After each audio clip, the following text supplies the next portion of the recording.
Today's scripture is from the Gospel of Matthew, chapter 24, verse 39 through 42. 오늘 하나님께서 우리에게 주시는 말씀, 신약성경 마태복음 24장 39절로 42절까지의 말씀입니다. 네, 한 목소리로 하나님의 말씀을 같이 받들어 읽겠습니다. 시작. 홍수가 나서 그들을 다 멸하기까지 깨닫지 못하였으니 인자의 임함도 이와 같으리라. 그때 두 사람이 밭에 있음에 한 사람은 데려감을 당하고 한 사람은 버려둠을 당할 것이요, 두 여자가 맷돌질을 하고 있음에 한 사람은 데려감을 당하고 한 사람은 버려둠을 당할 것이니라. 그러므로 깨어 있으라. 어느 날에 너희 주가 임할는지 너희가 알지 못함이니라. 하나님의 말씀입니다. 아멘. 기도하겠습니다. 하나님의 말씀이 선포되는 시간입니다. 그러나 전달자는 부족하기만 합니다. 성령께서 친히 말씀 가운데 살아 역사하셔서 오늘도 우리를 기가 막힐 수령에서 끌어내어 주시고 밝은 이정표가 될 말씀만이 선포되게 하여 주시옵소서. 예수님의 이름으로 기도합니다. 아멘. 이 세상에 수없이 많은 나무들이 있지만 유난히 옛 선비들이 좋아하던 그 나무들이 있습니다. 군자들이 좋아했다 해서 우리가 사군자다 그렇게 부르는데요. 매화, 난초, 국화, 대나무, 이 네 가지가 사군자입니다. 이들은 각각 사계절을 상징하기도 하죠. 이 중에서 어떤 것이 겨울을 상징하는 나무일까요?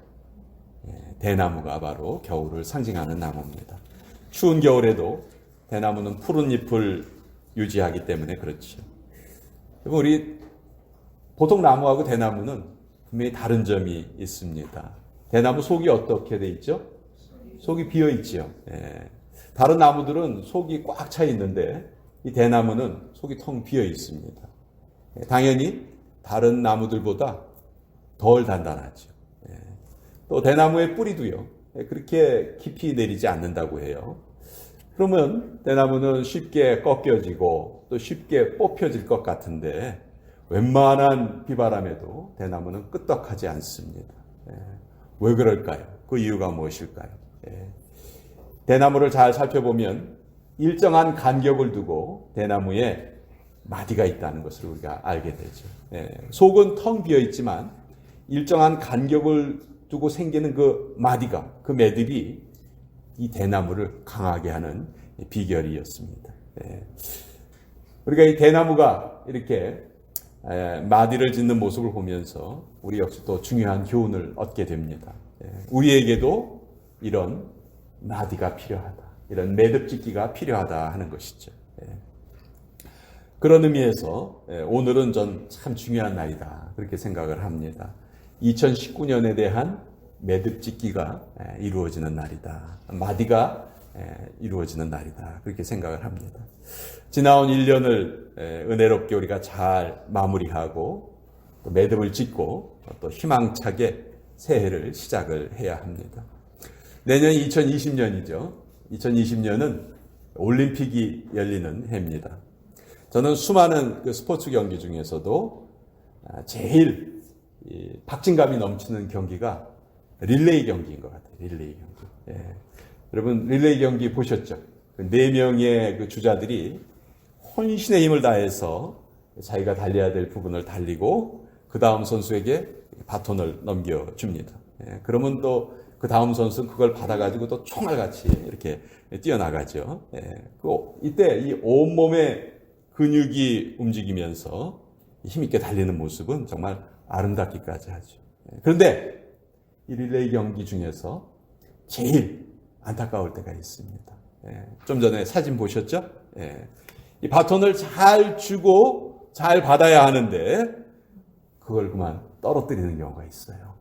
그러면 그때까지의 노력이 모두 다 수포로 돌아가기도 합니다.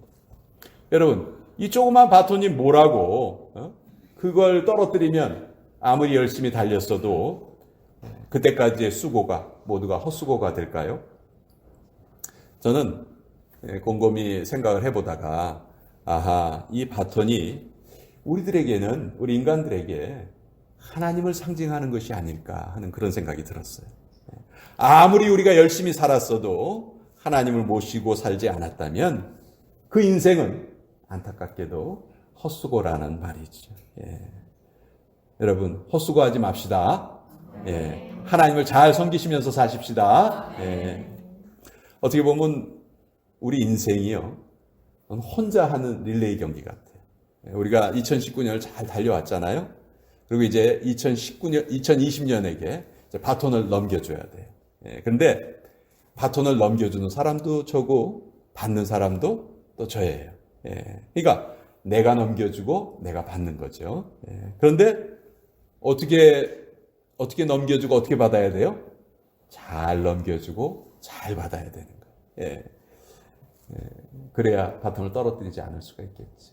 그래서 저는 오늘 이 예배를 드리는 우리 모두가 바톤을 잘 넘겨주고 또 잘 받으시는 인생인 줄 믿습니다. 옆에 분들에게도 격려해 주세요. 잘 주고 잘 받읍시다. 잘 주고 잘 받읍시다. 여러분, 오늘 말씀은 정말 두려운 말씀이에요. 제자들이 예수님께 물어봤거든요. 마태복음 24장 3절에 보면 주님의 임하심과 이 세상 끝에는 무슨 징조가 있겠습니까? 제자들이 물어봤어요. 그랬더니 예수님께서 거기에 대한 답변으로 주신 말씀이 오늘 말씀입니다. 표현은 아주 단순하지만 이 메시지가 너무 강력합니다. 두 사람이 밭에 있다가 한 사람은 데려감을 당하고 한 사람은 버려둠을 당할 것이다. 또 두 여자가 맷돌질을 하다가 한 사람은 데려감을 당하고 한 사람은 버려둠을 당한다. 그 말씀이에요. 여러분, 세상에 이거보다 더 놀라운 일이 어디 있겠어요? 두 사람이 같은 공간에 있다가 완전히 분리된다는 거예요. 한 사람은 하늘나라로 들림을 받고 한 사람은 참혹한 형벌이 임하는 자리로 떨어진다는 말입니다. 왜? 무슨 이유 때문에 그럴까요? 똑같이 이 세상에서 하루 세 끼 같이 먹고 또 같이 자고 같이 일하고 그랬던 사람들이 왜 이렇게 둘로 나눠지는 것일까요? 겉사람은 같았어요. 그러나 속사람이 달랐기 때문에 그렇습니다. 어떻게 달랐나요? 한 사람은 예수님의 재림을 깨닫고 살았던 사람이고 다른 사람은 전혀 그것을 모르고 생각하지도 않고 살았던 것이죠. 이것에 대한 아주 좋은 예를 성경은 노아의 홍수로 말씀해 주고 계십니다. 홍수가 나서 멸망당할 때까지 사람들은 그것을 깨닫지 못했다는 거예요. 노아가 홍수가 날 것이다. 얼마나 여러 번 그들에게 외쳤는지 몰라요. 그러나 전혀 그 말을 믿지 않았던 것이죠. 그저 먹고 마시고 장가가고 시집가는 일에만, 그런 세상 일에만 빠져 있었던 것입니다. 홍수가 난 후에는 그것이 사실이라는 것을 알았지만 이미 때는 다 늦어버린 것이죠. 거기에 멸망당할 수밖에 없었습니다. 그래서 예수님께서 이 말씀을 주시면서 우리에게 권고하세요. 뭐라고 권고하십니까? 42절에 보면 그러므로 깨어있으라 이렇게 말씀하세요. 깨어있으라. 우리 육신은 잠을 자야 하지만 우리의 영은 늘 깨어있어야 한다는 말이에요. 주님께서 다시 오실 날을 꼭 기억하면서 살아라. 방심하지 말아라. 이 말씀입니다. 여러분, 루돌프 아시죠? 루돌프. 루돌프가 뭐예요? 사슴이에요. 사슴. 사슴은요, 이 눈망울이 아주 큽니다. 그리고 얼굴도 좀 가느다랗고, 다리가 특히 좀 이렇게 아주 가느다랗죠. 그래서 무척 여리게 보여요. 사슴은 보면 이렇게 좀 약해 보여요. 그런데요, 이 사슴이 힘껏 달리면요, 사자보다 훨씬 더 빨리 달립니다. 그런데 이상하게 이 사슴이 자기보다 느린 사자에게 잡아먹혀요. 여러분 이상하지 않으세요? 사슴이 빨리 달리니까 사자보다 훨씬 더 빨리 달리는데 사자가 쫓아와도 더 멀리 달려가면은 분명히 잡아먹히지 않아야 되잖아요.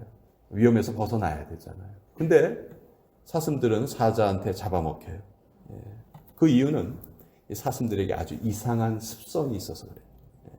사자가 쫓아오면요, 처음에는 사슴이 열심히 도망을 갑니다. 그러다가 꼭 멈추고 뒤를 돌아봐요. 이렇게. 어디쯤 오나, 사자가 어디쯤 오나.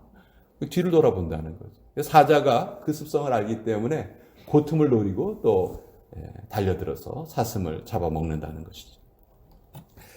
더 멀리 충분히 달아났다면 얼마든지 살 수 있었는데 중간에 꼭 이만하면 되겠지라고 뒤를 돌아다보는 그 방심함 때문에 사슴들이 잡아먹힌다는 거예요.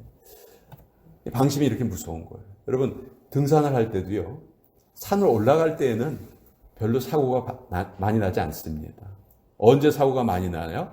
산에서 내려올 때. 왜냐하면 방심하기 때문에. 내려가는 거야 뭐 얼마든지 쉽게 내려가겠지 하고 마음을 놓기 때문에 그런 것이죠. 이것은 영적으로도 똑같은 원리입니다. 우리가 영적으로 방심하면 우리는 어려움을 당할 수밖에 없어요. 그래서 성경은 우리에게 늘 깨어 있어라 이렇게 권면하시죠. 깨어 있다는 것은요, 구체적으로 무슨 말이냐면 우리가 하나님과 영적인 교제를 나눈다는 말이에요. 영적으로 하나님과 끊임없이 대화를 나눈다는 말이에요. 여러분 우리가 이 세상에 살면서 먹고 마시고 시집가고 장가가고 이거 전혀 잘못된 일 아닙니다. 이거 다 우리가 해야 하는 일이에요. 문제는 그런 일을 하는데 무엇을 위해서, 누구를 위해서 그런 일을 하는가, 그것이 중요한 것이죠. 성경은 우리가 이 세상에 사는 모든 일을 다 하나님의 영광을 위해서 해라 이렇게 권면하고 계세요. 고린도전서 10장 31절에 먹든지 마시든지 무엇을 하든지 다 하나님의 영광을 위하여 하라. 즉 똑같이 이 세상을 살지만 자기 자신을 위해서 살았던 사람과 하나님을 섬기면서 살았던 사람은 겉으로 보기에는 똑같은 삶을 산 것처럼 보이지만 그 결론은 완전히 다르다 하는 것이 오늘 예수님께서 우리에게 주신 말씀의 결론인 것입니다. 어거스틴도요, 그 유명한 어거스틴도 인생을 둘로 나누었어요. 어떻게 나누었냐면 아모르 수이 그리고 아모르 데이 이렇게 둘로 나눴어요. 아모르란 말은 사랑한다는 말이에요. 수이라는 말은 셀프예요. 자기 자신. 데이는 하나님이에요. 그러니까 아모르 수이는 자기를 사랑하는 사람, 자기를 사랑하는 삶. 반면에 아모르 데이는 하나님을 사랑하는 삶. 그러니까 아모르 수이는 자기를 사랑하기 때문에 늘 생각하는 게 뭘 먹을까, 뭘 마실까, 뭘 입을까 이걸 생각하고 사는 사람이고요. 아모르 데이는 하나님을 사랑하는 삶을 살기 때문에 먼저 하나님의 나라와 하나님의 의를 그것을 구하기 위해서 살아가는 사람이죠. 그러니까 비록 이 땅에 발을 딛고 살지만 늘 그 사람의 생각 속에는 하늘나라가 있는 것이죠. 하늘을 바라보고 사는 거예요. 저와 여러분은 예수님의 재림을 잘 준비하고 있습니까? 우리는 어떻게 될까요? 데려감을 당할까요? 버려둠을 당할까요? 한 번 경험했는데 배우지 못하면 어리석은 사람이에요. 두 번 경험했는데도 배우지 못하면 나쁜 사람이에요. 세 번 경험했는데도 배우지 못하면 그 사람은 사람도 아니에요. 인간도 아니에요.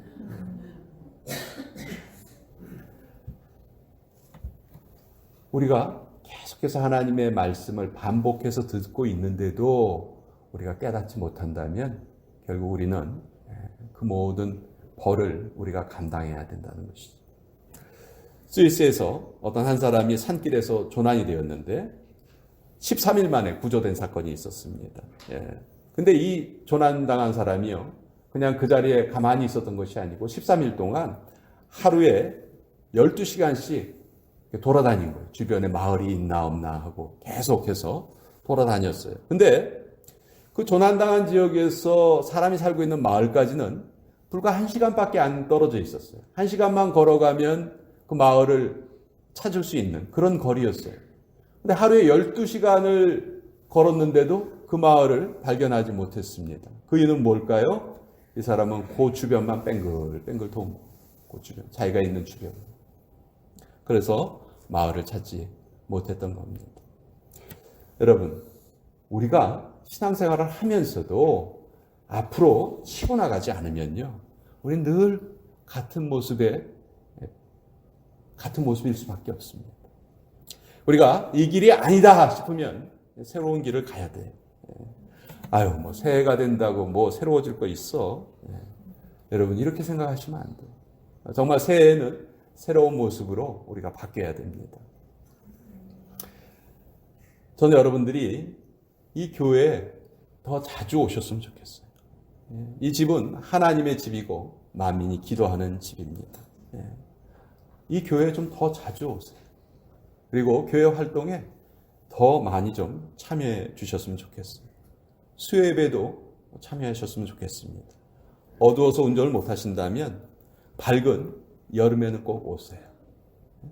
새벽 시간에도 교회 한번 와보세요. 얼마나 그 시간이 하나님이 기뻐하시는 시간인가 여러분 경험하실 수 있을 겁니다. 여러분, 골프 아시죠? 골프는 신사의 스포츠다 해서 매너를 아주 강조한다고 해요. 골프 칠 때 예절이 중요합니다. 특별히 골프 시작 시간에 늦는 것을 골프 경기에서는 절대로 용납하지 않습니다. 그래서 보통 한 30분 정도 일찍 도착해서 혼자 이렇게 연습도 하고 그리고 경기를 시작을 합니다. 그래서 골퍼들 사이에서는 이런 말이 있대요. 두 가지 경우를 제외하고는 절대로 늦지 않는다. 하나는 가는 길에 교통사고를 당한 경우, 또 하나는 아내가 출산하기 위해서 병원에 갔을 경우. 이 두 가지 경우 외에는 경기에 늦지 않는다. 그렇게 말한다고 해요. 한마디로 절대로 안 늦는다는 거예요. 그런데 우리가 드리는 이 예배가 골프보다 못하고 예배자의 정신이 이 골퍼들보다 못해서는 안 될 것입니다. 우리 새해에는 새 마음을 가지고 또 새롭게 출발을 해야 합니다. 인생을 재는 저울이 세 가지가 있다고 해요. 첫째는 내가 나를 재는 저울입니다. 둘째는 다른 사람이 나를 재는 저울이에요. 세 번째는 하나님께서 나를 재는 저울입니다. 어느 저울이 제일 중요할까? 우리는 너무도 잘 알고 있죠. 버킷리스트라는 영화가 있었습니다. 버킷리스트라는 말은 우리말로 번역하면은 소망 목록? 뭐 그 정도가 될 것 같아요. 내가 천국에 가기 전에, 죽기 전에 꼭 이거 해보고 싶다 하는 그런 것을 정리한 목록이 버킷리스트예요. 이 영화에 보면 불치병으로 죽음을 선고받은 두 노인이 이제 자기들이 하고 싶었던 그 버킷리스트를 같이 이렇게 행동에 옮기는 과정을 영화 안에서 보여주는데요. 한 노인이 죽기 전에 이집트의 피라밋을 꼭 가보고 싶었던 거예요. 그래서 거기에 갔어요. 거기 가서 둘이 이렇게 대화를 나눕니다. 천국 앞에 가면 하나님께서 질문을 하시는데 이런 질문을 한다네. 뭔가 네 삶이 다른 사람에게 기쁨이 되었느냐? 이렇게 꼭 하나님께서 물어보신다네. 그런 대화가 이 영화 속에 들어있어요. 여러분, 우리가 무엇을 하느냐가 중요한 것이 아니고요. 모든 행동의 가치를 어디에 두고 사느냐. 이것이 우리에게 가장 중요합니다. 같은 시간, 같은 장소, 같은 일을 하면서도 가치를 이 땅에 두고 사는 사람들은 버려둠을 당할 것이고요. 하나님 나라에 두고 사는 사람들은 예수님께서 말씀하신 대로 데려감을 당할 것이다. 여러분, 아모르 수이가 아닌 아모르 데이로 사십시다. 영적으로 깨어서 새해를 맞이하십시다. 한 해를 보내고 새해를 맞이하는 우리들에게 주님은 변함없이 우리에게 은혜를 베푸시고 신실하심을 보여주실 거예요. 문제는 우리입니다. 이제 우리가 하나님께서 부르신 그 부르심의 상을 위해서 전력 질주하시는 저와 여러분 되시기를 다시 한번 축원드리겠습니다. 기도하겠습니다. 아버지 하나님, 2019년 한 해를 신실하게 잘 지켜주신 주님, 너무너무 감사드립니다. 또한 이 시간 우리가 다시 한번 영적으로 깨어있기를 주님 앞에 간구하고 소망합니다. 이제 내 주변의 모든 것을 하나님 우선의 삶으로 조정하게 하여 주시고, 또 그동안 원하기만 하고 실천하지 못한 것들, 이제 우리가 모두 발걸음을 내딛기 원합니다. 이 세상은 너무도 분명히 둘로 분리될 것을 성경은 계속 알려주시는데, 이것을 농담으로 알아듣고 멸망당한 그 롯의 사이들과 같지 않기를 우리가 소망합니다. 아버지, 우리의 인생이 주변 사람들에게도 기쁨되게 하여 주시고, 무엇보다도 하나님께 기쁨 드리는 삶을 살게 하여 주시옵소서. 예수님의 이름으로 기도합니다. 아멘.